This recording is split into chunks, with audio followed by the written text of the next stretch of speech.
Good morning. I want to talk to you about a couple of important items with relation to Zion Healing in our program. According to several recognizable and reliable institutions, including the NIMH or the National Institution of Mental Health and SAMHSA, substance use disorder is a mental condition that affects an individual's brain and conduct, resulting from structural and chemical changes to the brain. And these changes impede a person's ability to regulate their use of substances, and addiction is the most severe form of substance use disorder, with symptoms varying from mild to severe. Substances in general work by boosting a reward system in the brain, which aids in learning and operates on dopamine, a chemical that creates pleasurable feelings in the body. When individuals use drugs, they release dopamine levels that are unnaturally higher than normal, resulting in that euphoric feeling. However, after consuming drugs for some period of time, even alcohol, the brain adapts to larger dopamine levels and becomes desensitized to them, causing dependence and eventually addiction. Genetics, environmental factors, and family history of mental illnesses or substance abuse contribute also to a person's vulnerability to the addiction. Addiction and mental illness are strongly linked, with half of the people who suffer from addiction also experiencing co-occurring mental health disorders. Most people with addiction also suffer from anxiety, ADHD or depression, bipolar, schizophrenia even. However, researchers don't believe that one condition causes the other, and common risk factors may contribute to addiction and mental disorders. Unfortunately, only 12% of people who have these conditions receive treatment for both simultaneously. And indications of addiction include difficulties in fulfilling obligations without the influence of substances, or lying or stealing to support substance abuse consumption, and being unable to quit a drug or alcohol despite repeated efforts. Mental illness symptoms include feelings of hopelessness, the need to follow or elaborate rituals, and experiencing delusions and other psychotic episodes.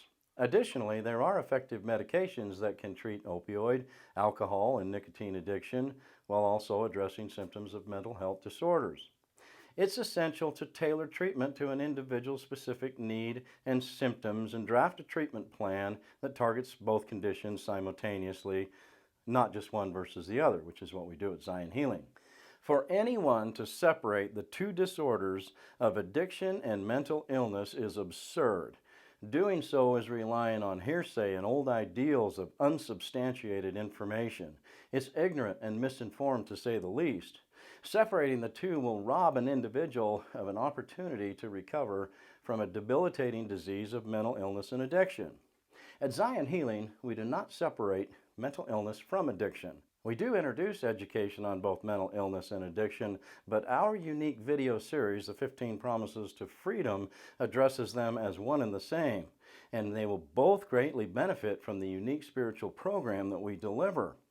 Our educational materials revolve around the principles of a 12-step program. Why? Because it works. Why change something that isn't broken? Most treatment programs do not work because they venture off from the basic and sound spiritual principles that create a roadmap to a full recovery regardless of an individual's condition. At Zion Healing, we treat mental health, and the issues of addiction is one of the largest mental health issues plaguing our society today. The 12 steps for alcoholism and drug addiction and mental illness have been the cornerstone of many successful recovery programs. However, what most people don't understand is that the 12 steps can be applied to any area of our life, including mental health or mental illness. In fact, the similarities between addiction and mental illness are so strong that the 12 steps can serve as a spiritual foundation for someone to understand and connect with a higher power, whether they have addiction or mental illness. So despite these similarities, there is still a common misconception that addiction and mental illness are two separate issues. Addiction, again, is a form of mental illness, but with a physical aspect as well. And by acknowledging this fact, we can begin to understand the value of the 12 steps in treating both addiction and mental illness as one and the same. So what are the similarities between the 12 steps for addiction and mental health or mental illness? Well, let's take a closer look at this. Let's go to step 1. Admitting that I'm powerless. Both addiction and mental illness require an individual to admit that they're powerless over their condition, not their addiction or not their mental illness, but a condition, whatever that may be. By doing so, they can begin to take steps to manage their symptoms and work towards a full recovery. Let's look at step 2 and 3, finding a higher power. One of the central tenets of the 12 steps is the belief in a higher power. For those struggling with addiction or mental illness, a belief in a higher power can provide a sense of purpose and meaning, as well as a source of strength and comfort and support. A higher power can be anything that makes sense to this individual: energy, God, Buddha, Allah, Jesus Christ, Spirit of the universe, white light, source, doesn't matter. Anything that makes sense and is personally understandable by the individual. Doesn't have to make sense to somebody else. Step 4 and 5, taking a personal inventory and talking it out with another person and with a higher power. That's the essence of step 4 and 5. The 12 steps encourage an individual to take a personal inventory of their behavior and their actions, and then talk about it and talk about the behaviors with someone else, like a friend or a mentor, a spouse, a clergyman. This can help individuals identify patterns of behavior that may be contributing to their addiction or mental health struggles, and may provide relief from talking them out with someone else. Step 6 through 8, becoming willing to let go of all these bad behaviors that I've identified in my step 4 and 5 work. Surrendering to my willingness to let go of these bad behaviors and to become willing to move past them. Step 7 is about surrendering these behaviors to a higher power, if you will. Step 8 is about making a list of individuals who I may have harmed with my behaviors. Step 9 is about making amends. Both addiction and mental illness can have a negative impact on relationships with other people. The 12 steps encourage individuals to make amends for the past mistakes and work towards rebuilding these relationships that have been damaged. Step 10, embracing and living my life with humility. The 12 steps promote the value of humility, encouraging individuals to recognize their limitations and to accept help from others, to recognize old behaviors daily and be willing to let go of them, to make amends quickly when I've harmed someone else or I suspect that I may have offended someone else, and move on with my life. Step 11, developing a self-awareness through prayer and meditation. Both addiction and mental illness can be characterized by a lack of self-awareness.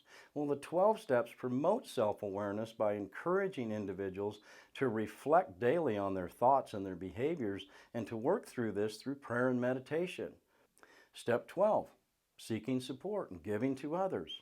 Recovering from addiction or mental illness is rarely a solo journey, my friends. The 12 steps emphasize the importance of seeking support from others who have experienced similar struggles, or by helping someone who is struggling from their own conditions. Step 12 emphasizes a need for living life with integrity by being honest with themselves and other people. Recovering fully from addiction or mental illness is a lifelong journey. The 12 steps emphasize the value of giving back to others. By helping others who have struggled with their own addictions and mental illnesses, an individual can find a sense of purpose, of meaning, and they'll find peace in their own journey to a full recovery. In conclusion, the 12 steps are for addiction and mental illness, and they share so many similarities. By recognizing that addiction is a form of mental illness, then we can begin to see the value of the 12 steps as a spiritual foundation for anyone who is struggling with mental health issues. The 12 steps provide a framework for individuals to connect with a higher power, practice of self-awareness, seeking support, working towards personal growth, and helping other people. In short, whether an individual is struggling with addiction, depression, anxiety, bipolar disorder, ADD, ADHD, it doesn't matter. Any other form of mental health issue, the 12 steps can be a valuable tool for recovery. By embracing the principles of the 12 steps, individuals can gain a sense of purpose and direction in their own journey to recovery. The 12 steps can help individuals to develop a strong support system, improve their relationships with others, and find a sense of meaning and fulfillment in their own life. It's very important to remember that there is no shame in seeking help for mental health issues. whether it's through therapy, medication, or any other form of treatment, including the 12 steps. By acknowledging the similarities between addiction and mental illness and recognizing them one is the same, we begin to break down the stigma surrounding addiction or mental health and promote a culture of acceptance and understanding of all